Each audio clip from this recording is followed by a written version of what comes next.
Selamat sore pemirsa, bersama saya Gali Ahmad, akhir pekan ini dalam program CDV Jalan-Jalan. Kami akan mengajak Anda ke Bukit Turgo, Yogyakarta, yang menyimpan beragam kekayaan alam istimewa. Rekan kami Rivera Savila akan mengajak kita berwisata di sekitar lereng Gunung Merapi, menikmati kopi, dan belajar mengenal anggrek serta flora lainnya. Kami juga akan mengajak Anda menikmati kuliner olahan talas khas Yogyakarta.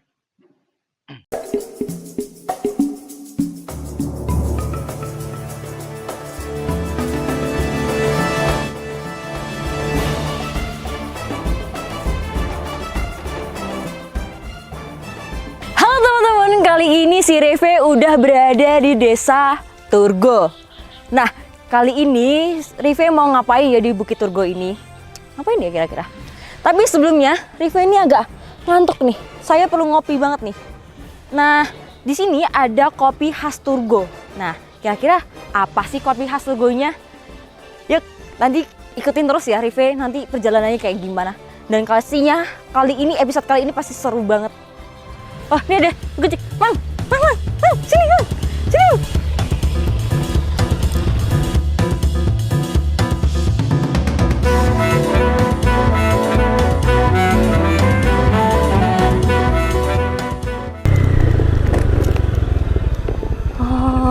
Oh, udah sampai. Yeah. Oh, ini kopi Turgo dan budidaya anggrek Pak Musimin. Oke. Oh, ini masih masuk lagi, Pak? Nanti masih masuk ke sana. Oh, oke. Makasih ya, Pak. Yeah. Aduh. Jadi teman-teman, belakang saya ini sudah ada kopi Turgo dan budidaya anggrek Pak Musimin. Nah, ini tempatnya juga kayaknya cukup hidden gem ya teman-teman, karena kita harus naik ke atas lagi. Kayaknya saya juga capek kalau mau naik ke atas, mending transisi aja nggak sih? Wah, bisa ada doang tadi. Kalau kita nggak jalan ya nggak seru dong. Namanya bukan Rive jalan-jalan, tapi Rive transisi. Aduh. Tapi meskipun jalannya agak berterjal gini ya teman-teman, ini kanan kiri tuh cukup menarik banget buat dilihat-lihat gitu teman-teman.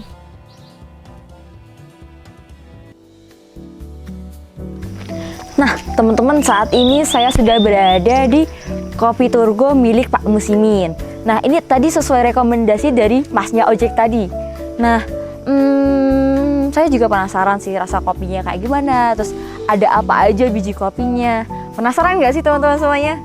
Yuk kita langsung cobain. Kita nyari Pak Musimin dulu.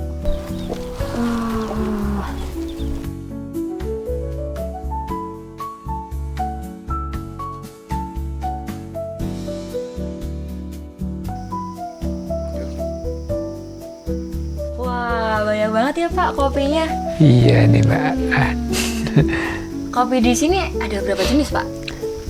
Setahu saya di sini cuma ada Robusta dan Arabica.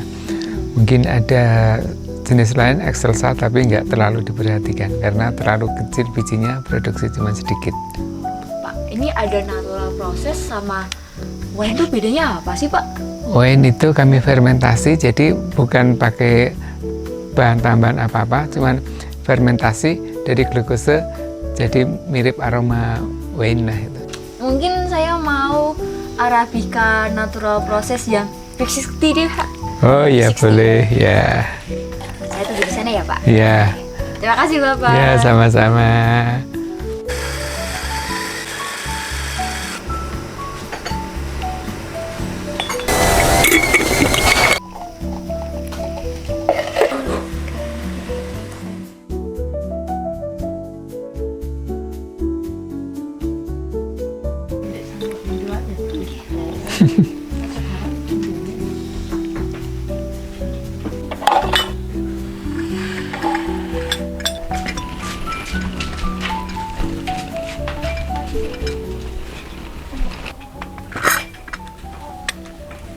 Jadi saya tadi pesen 2.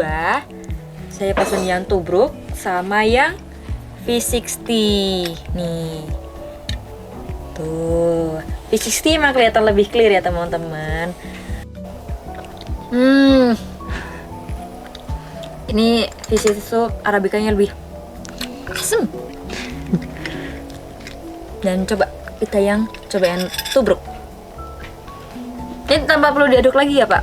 Nggak usah. Nggak usah langsung minum aja ya? Iya. Baunya lebih keluar daripada yang V60 tadi sih. Coba lagi ya.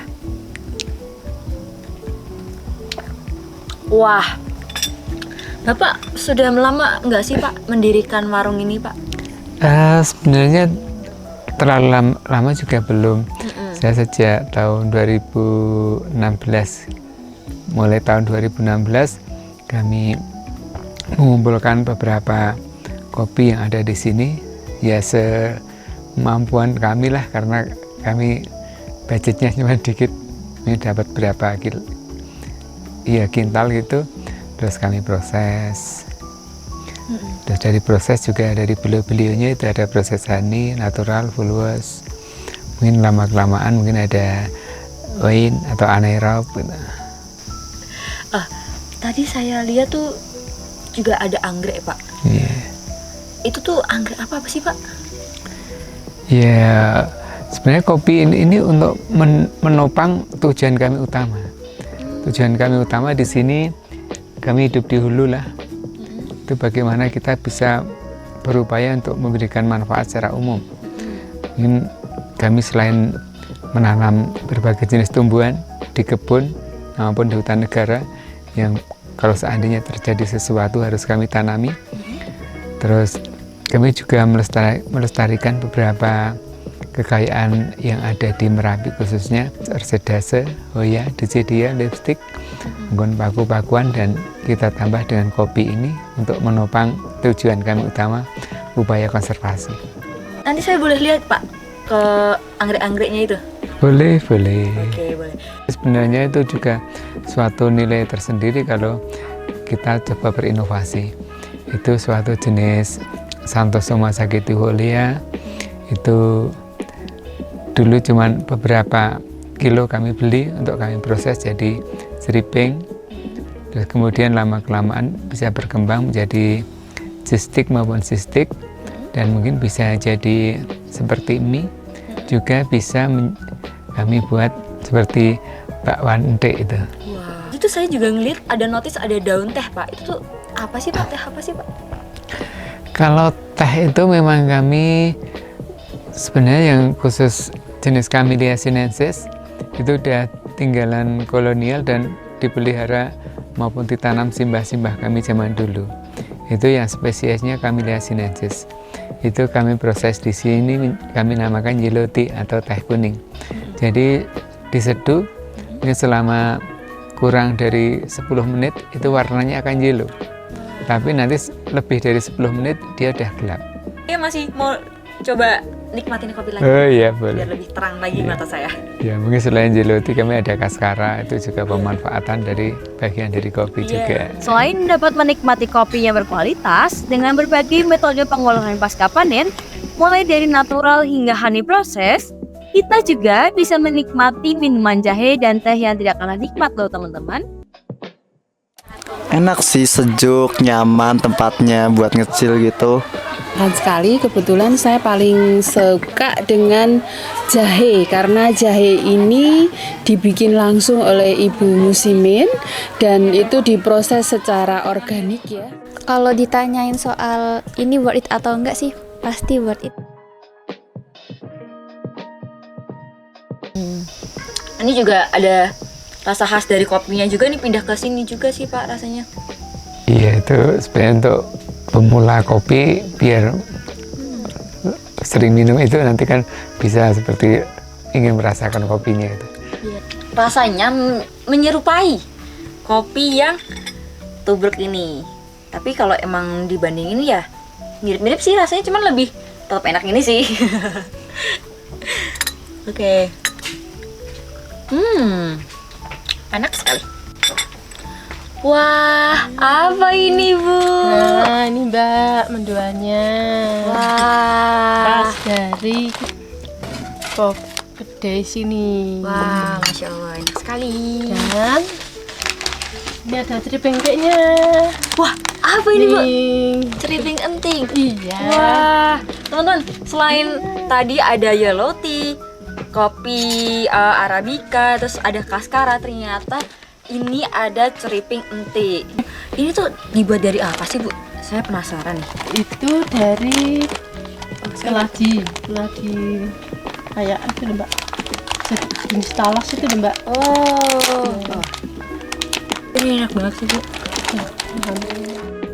Warung kopi Pak Musimin juga menyediakan berbagai hidangan yang nikmat disantap sebagai teman ngopi. Jadi setelah saya menghabiskan ini semua, kita akan jalan-jalan dan melihat-lihat konservasi mirip Pak Musimin ini. Kayak apa kira-kira? Selain mengolah kopi, Musimin adalah pecinta anggrek Merapi yang mengkonservasi ratusan anggrek di greenhouse miliknya. Dirawat sama Pak Musimin. Nah, teman-teman, selain anggrek, di sini tuh juga ada tanaman aslinya orang Sleman, namanya paijo atau parijoto. Ini adalah paijo atau parijoto, merupakan tanamannya orang Sleman. Nih, bulet-bulet. Bulet-bulet lucu. Nah, di sebelahnya juga ini adalah sebagian kecil koleksi dari milik Pak Musimin. Ini adalah bambu-bambu. Ini hanya sebagian kecilnya, dan sebagian besarnya itu ada di hutan sana. Penasaran kan? Aku juga sih. Yuk nanti kita ke sana ya. Nah, tadi kalian udah melihat kan hasil konservasi milik Pak Musimin. Nah, habis itu kita bakal masuk ke hutan untuk melihat hasil anggrek yang sudah dirawat oleh Pak Musimin yang dari konservasi tadi. Dan kita bakal mau lihat flora-flora yang ada di hutan ini juga. Penasaran kan? Yuk, yuk. Hasil konservasi anggrek di greenhouse Musimin nantinya akan dikembalikan ke habitatnya, tepatnya di Taman Nasional Gunung Merapi. Nah, teman-teman, selain konservasi anggrek, Pak Musimin itu juga mengelola konservasi bambu. Nah, di sini sekitar ada 30 jenis dari Symphodia maupun Monopodia. Menarik kan nih, lihat nih. Tuh, banyak banget tuh bambu-bambunya. Tuh, yuk, lanjut. Nah, teman-teman, kita sudah masuk ke kawasan hutan Taman Nasional Gunung Merapi. Nah, memang hasil anggrek yang sudah dirawat sama Pak Musimin itu dikembalikan kembali ke alamnya, yaitu di hutan Taman Nasional Gunung Merapi ini. Yuk, kita lanjut aja yuk.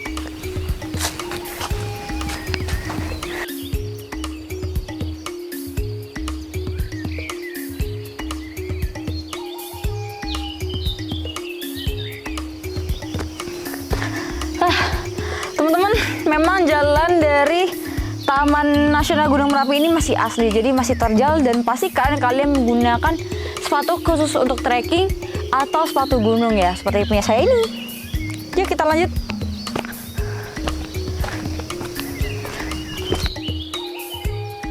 Nah, teman-teman, ini tadi saya dikasih kru saya, salah satu kru saya. Ini adalah contoh dari bunga puspa sendiri nih. Cantik sekali, warnanya putih kuning ini.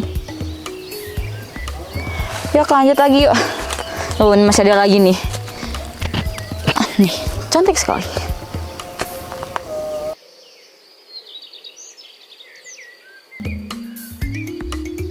Nah, teman-teman, saya menemukan salah satu contoh anggrek yang diadopsi. Di belakang kalian itu ada salah satu contoh anggrek yang diadopsi dan sudah dikembalikan ke hutan. Teman-teman. Go, let's go, let's go. Nah, teman-teman, saya menemukan tumbuhan yang bisa dimakan, tapi batangnya aja nih yang bisa dimakan. Nah, ini bisa jadi bekal buat kalau kalian misalnya kehabisan bakal air minum. Nih, jadi seperti ini, teman-teman. Batangnya dikupas, baru bisa dimakan.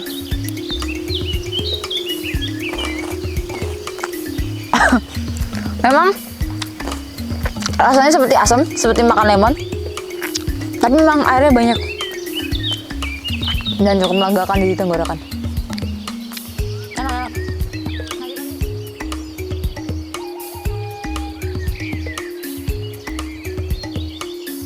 Teman-teman, ini adalah salah satu kawasan yang menjadi tempat pengadopsian anggrek yang sudah diadopsi oleh seseorang lalu dikembalikan ke alamnya. Nah, ini kalian bisa lihat anggrek-anggrek ini dikembalikan ke inangnya.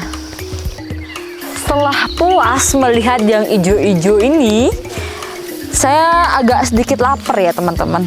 Jadi kita sudahi keliling-liling hutan ini dan ayo kita turun yuk guys.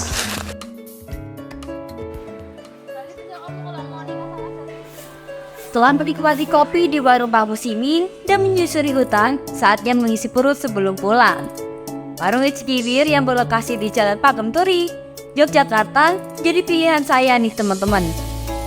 Selain lokasinya yang strategis, ada menu spesial loh di warung ini.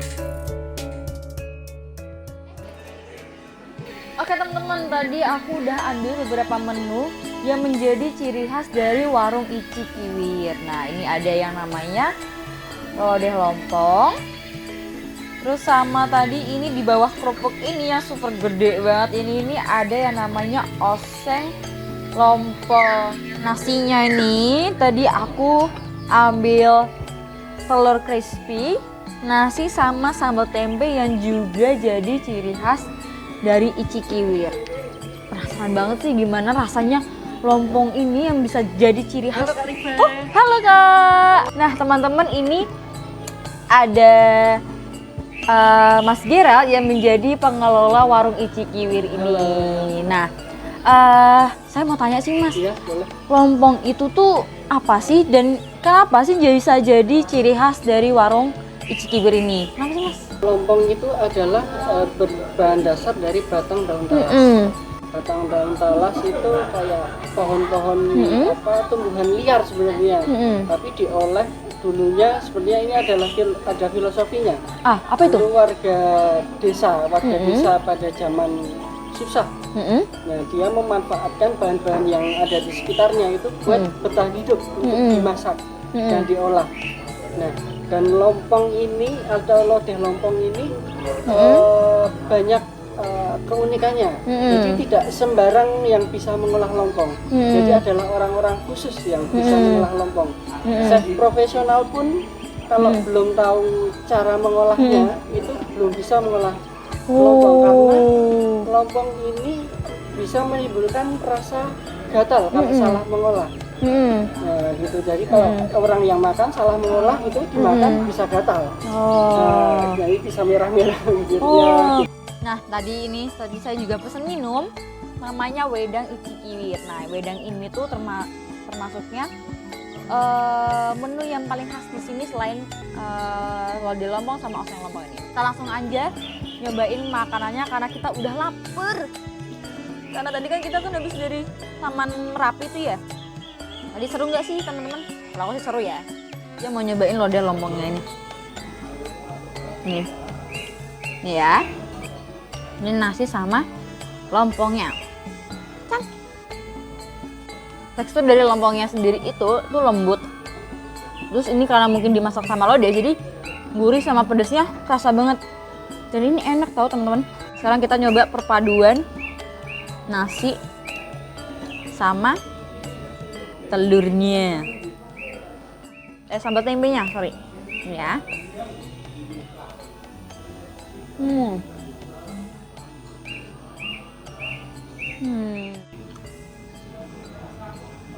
Secara tekstur, sayur lodeh sama oseng ini tuh nggak jauh beda. Lembut, pedas, dan gurih.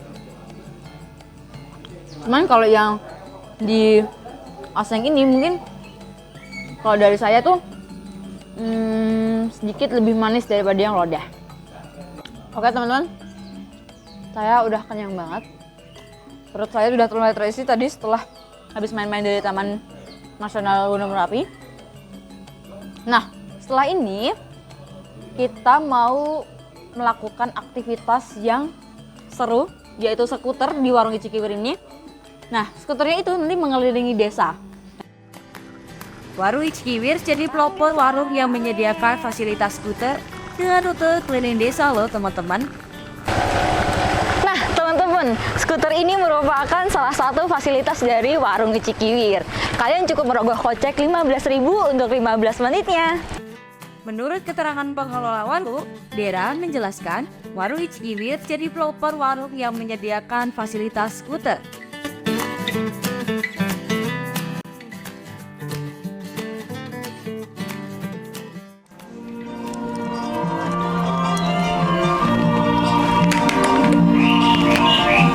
Nah, itu dia. Itu adalah salah satu fasilitas yang ada di Icikiwir. Gimana? Selain kalian bisa makan, kalian bisa menikmati fasilitas yang di sini yang sangat-sangat seru. Nah, akhir dari perjalanan kita ini cukup sampai di sini nih, teman-teman. Sedih banget ya. Nah, dari yang sudah aku kunjungi tadi seperti Kopi Pak Musimin, Taman Nasional Gunung Merapi, dan Icikiwir, mana nih yang paling seru dan paling memikat teman-teman semua? Nah, jangan lupa tetap terus nontonin Review Jalan-Jalan episode selanjutnya. Bye-bye!